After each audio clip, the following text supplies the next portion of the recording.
Xí xa nữa. Đứng ngồi đó nè.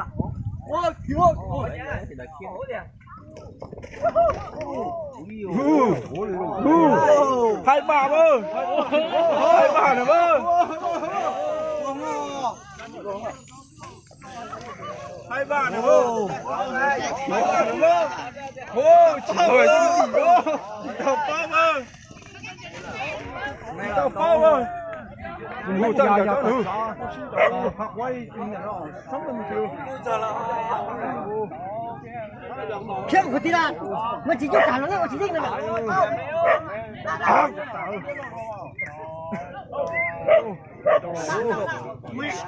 Dạ, hai tao cho tao cứ lột mẹ cũng chỉ đáng kể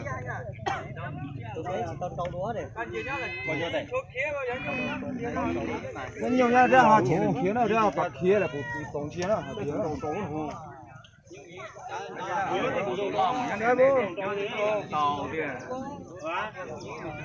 thật tệ cứ là xe chi chở nữa người xa hay tán là chỉ tao có tiền rồi. Dạ nhưng mà đâu lưỡi nhá, có nhưng mà ai chịu? cùng đấy ô.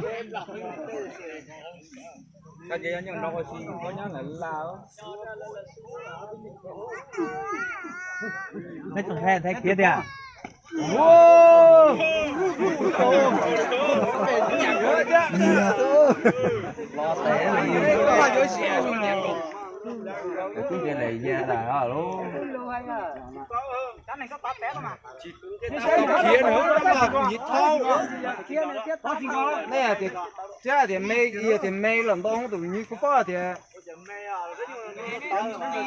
cái nhỏ chỉ tao kia nhỉ nữa.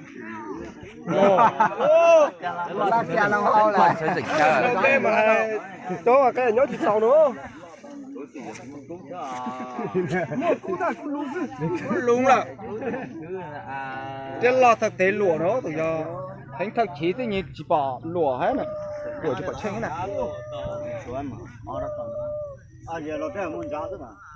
lâu ra chỉ muốn gió thôi mà cái giờ lâu ra muốn gió như chỉ tao chỉ lúa này là chứ à thế tao thế rồi thế tao khóc có lạ rồi giờ tao chả này thế tao chỉ lúa tao hết thế không ở đây là chỉ sai chờ nó. Giờ lại. Ở đây toàn non đâu lại. kia nữa luôn ô Cái kia tôi xa kia đi. Cái kia này. con giống kia này tụi ô tao chỉ được luôn siêu luôn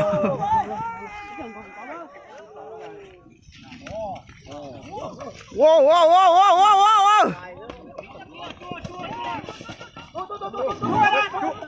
Rút ra là chim bố đó.